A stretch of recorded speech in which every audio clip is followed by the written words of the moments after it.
En 1995, on a eu un référendum pour avoir un Québec souverain. I don't want a country. Ça veut dire que la province au complet a voté pour décider si on devenait un pays ou si on prolongeait notre bail avec le Canada.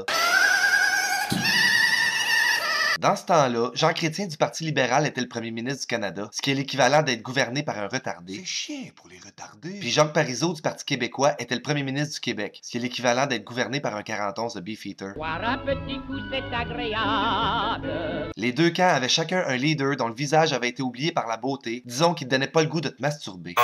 La bataille entre les séparatistes et les fédéralistes a été serrée comme le cul d'une mouche. C'est tête. Le oui en faveur de la séparation a ramassé 49,4% des votes contre 50,6% pour le non. Mais on saura jamais le vrai score parce qu'il y a eu des scandales à propos du comptage des bulletins de vote dans à peu près tous les comtés de la province. C'est pas fort en maths, ça. Malheureusement, à la fin de la soirée référendaire, quand Jacques Parizeau s'est rendu compte de la défaite du oui, il a fait un discours qui est devenu mémorable, mais pas pour les bonnes raisons. C'est vrai qu'on a été battu au fond par quoi? Par l'argent puis des votes ethniques, essentiellement.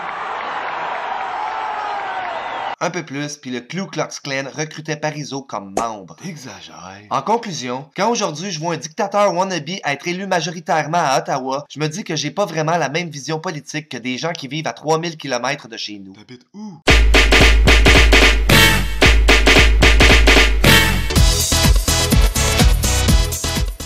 Tu viens sur ma page, puis tu cliques sur j'aime.